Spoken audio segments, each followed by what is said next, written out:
Hello everyone. In this video, we will discuss about types of system calls. System calls can be broadly categorized into six. Depends upon the operations, whatever the operating system it is providing.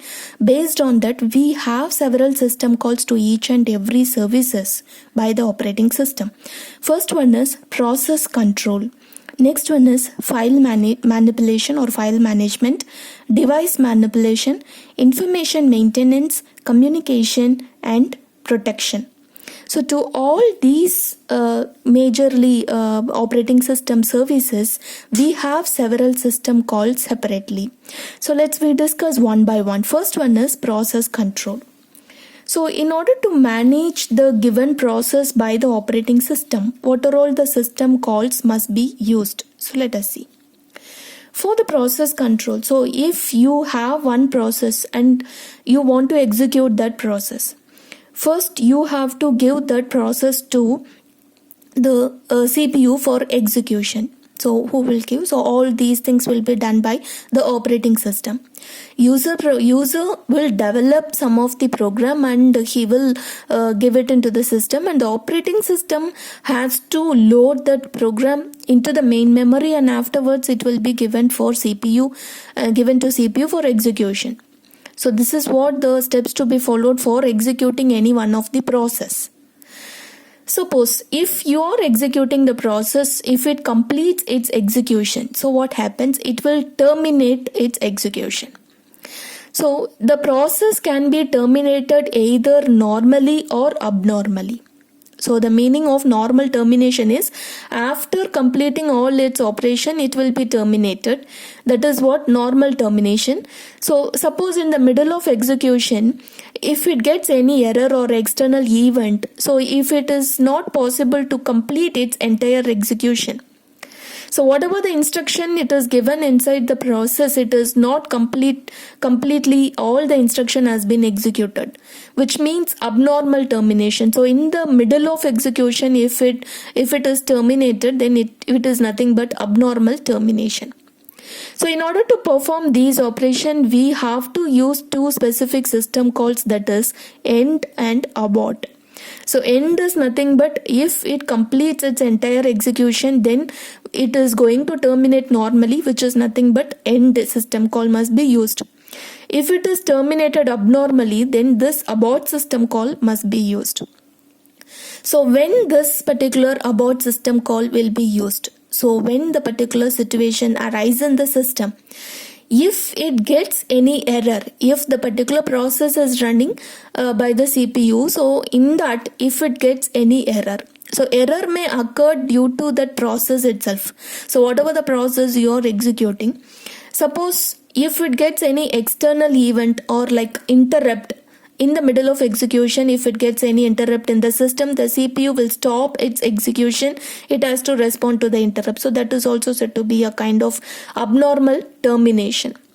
And then next, if it gets any error, or even if it is trying to get any program error, so in that case, this abort system call will be used. So how to handle all those errors? So if the program receives any errors, how to handle all those errors in different environments? So once it gets any error, the control will be transferred from the user program to the command interpreter. So it will transfer the control. So who will transfer the control? OS. The operating system will transfer the control to command interpreter. Command interpreter, it is nothing but the interface between the user program and the operating system. So it will take care of the errors. So it will handle the errors. How it will handle the errors? So command interpreter will keep on receiving all the commands from the user. So what is the primary task of that command interpreter? It will receive lot of commands from the user. So once it gets any error, the user will instruct according to the error how to rectify that error. So like that, user has to instruct. So the system will receive all those commands with the help of this command interpreter. So it will read all those commands one by one. Suppose if you are working with the interactive system, it is interactive operating system. So in that case, what it will do, so the command will be received by the user, so it will keep on read that command, and then it will rectify that error according to the instruction given by the user. So this is what happened in the interactive system. Suppose if you are working with the graphical user interface like Windows operating system, one pop-up window will be displayed on the screen in order to alert the user that error has been occurred.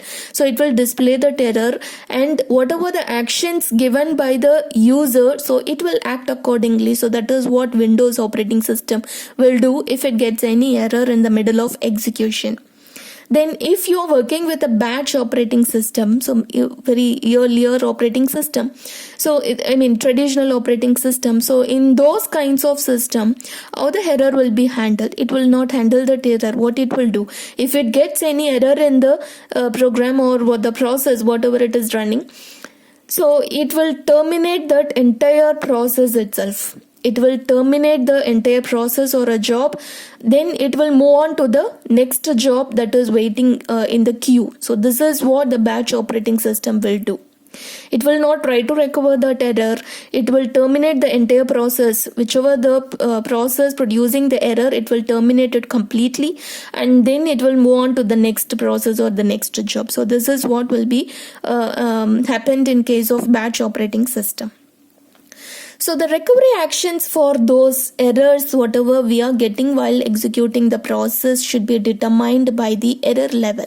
How we are differentiating, this is actually the minor error and this one is said to be the severe error. So this severe error may cause or may crash even the entire system. So it should be highly avoided. So we should terminate this particular process immediately. So those kinds of errors will be treated and it will be determined by the error level. So this higher level error parameter, which is used to determine the level of the error, and so that the user can know the seriousness of that error. The severity of the error should be determined easily by using this error level technique. So once the error has occurred, this particular errors will be written into disk. So the debugger will determine this error. So debugger is nothing but it is a set of program aids or guides to the programmer in order to find and correct the errors that were occurred in the process. So one more term which is nothing but, so first one is debugger, and the next one is bugs. So what does mean by bugs is nothing but error. It will tell what is the cause of the problem. So that is what bugs. So this is what, so when the particular process will be terminated abnormally, so if it gets any kinds of error, then it will be terminated abnormally. So in that case, abort system call will be used. So once the program given developed by the user, so it should be loaded into the memory before execution, and after loading, then this program will be given for execution. So for that we have two system call, that is one is load and another one is execute. So next one is create process and terminate process, which means whenever you are working with the process, that particular process, running process, is possible to create any other process. Even the set of process is possible to create many number of process. So for that we need this create process system call. So whenever you're creating any process, then that particular process will be terminated after its execution, so or in the middle of the execution. So for that we need the terminate process system call. So in order to control the entire process, so we should go with the process attributes. So what do you mean by process attributes? Like its name, process name, and process priority, and also the maximum execution time of the process. So how long it will be executed. So like that information, or what are all the resources it should use in order to execute its operation. So like that we need some information. So all those are said to be, we are calling as attributes. And when you're going to control this process, only through these attributes we can control the particular process operating system can control the particular process. For that we need two system call, one is get process attribute and another one is set process attributes. So the another name for this create process is nothing but submit job. So this is also the another name of the system call that could be used for creating any process in the system. So the name of the system call may vary from one operating system to another operating system. So when you're executing a process, you should wait for its completion. So for that we are going with the system called wait for time. So we need to wait until it completes its execution. Suppose in the middle of execution you may get some event to occur. So you need to wait for that particular event to occur in the system. Then only you can proceed with the next operation of the same process or any other different process, right? So for that we have the system called wait event. So if any of the process is intimating the system that some particular event has been occurred, so it is just signaling that event has been occurred in the system. So for that we have the system called signal event. And the next one, there are some cases if there are any two processes that shares the same database. So if the same resources has been shared by more than one process. So if you're just telling the resource sharing or even the database has been shared between the two processes, then there should be a concurrent execution takes place. So what do you mean by concurrent execution? So if both the process, so there are actually two processes, let it be A and B, it is actually sharing the same database, right? So if A and B process both at the same time, if it is trying to access the common database, so what happens there? Concurrent execution takes place. So in order to avoid it, so if it performs concurrently, then you may get the incorrect result. So you will not get the correct output. So this particular process will also trying to change the particular content of the file, and this particular process is trying to access the same file whichever changed by process A. So here it will produce only the incorrect result. So in order to avoid it, we have we have one system called, let it be acquire lock, and another one is release lock. Acquire lock, which is nothing but we need to lock particular process if the common database or common file has been accessed by another process already. And at the same time, if it tries to access the common resource, then you should use the system call, that is acquire lock, in order to lock this particular process. And after the completion of this particular process, this one can access this common database. So this can be done by using this system call that is release lock. Okay, so these two acquire lock and release lock system call must be used whenever the process or trying to access the same database. It is a common database, or not only the database, if it is trying to access the same resources. So whenever there is any sharing of resources or sharing of files, then we can go with these two system calls. One is acquire lock and another one is release lock, in order to avoid the incorrect output, that is the concurrent execution of those two processes. So whenever you are working with the process, so if you want to load any of the process into the memory, so you should allocate the memory space for that particular process. So that can be done with the help of the system called, that is allocate memory. And once the program has been executed, so if you are terminated that program, then you should release the memory for that program, because that particular empty space will be used for any other process, so which is actually waiting for execution. So you can use the space for loading any new process, so that you should free up the memory space whenever any of the process has complete its execution. So this is what these two system call, the purpose of these two system call. And the allocation and freeing up the memory space for any of the process may vary from single tasking environment to multitasking environment. So in case of single tasking environment, so the process creation may not happen at any cost, because if any one of the process trying to create any other process, that is not possible in case of single tasking. Single tasking means only one task can be executed at the same time. So that is what single tasking. Multitasking is not possible. So which means only one set of operation will be executed at the same time. So that is what single tasking environment process creation is not possible. So we need to go with the system call like fork, execute, wait, signal, and terminate or end. So like these system call which could be used and which could this particular fork system call is used for process creation, and this execute is used to execute any one of the process, and wait is used to wait for a particular event to occur or wait for until the completion is over.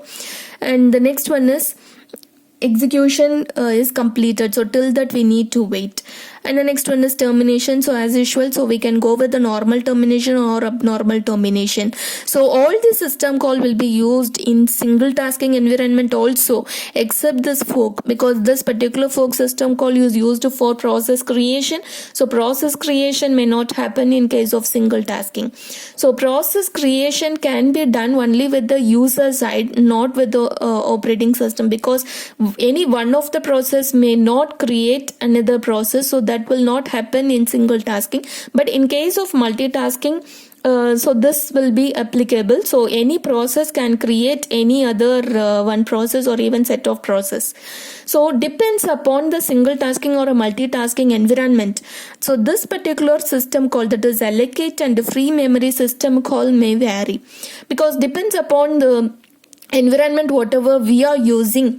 So the memory will be allocated accordingly, so whether it will create many more processes or not, so accordingly memory will be allocated. In case of single tasking, that is not be done, because we don't have any process creation, which means any one of the process that is already executed by the CPU, which is not possible to create another process. This is what the restriction we have in single tasking, but in multitasking it is not like that. So next one is file management. So in order to work with the file management, so what are all the system calls that should be used? So here we have lot of system calls that are available in order to deal with the file operation. So we have actually basic file operations like create, delete, open, read, write, reposition, and close. So in order to perform all these set of operation, we have separately all the system calls. So accordingly we can use all these system calls. So whenever you want to control the entire file operation, so you should know what are all the file attributes that were available.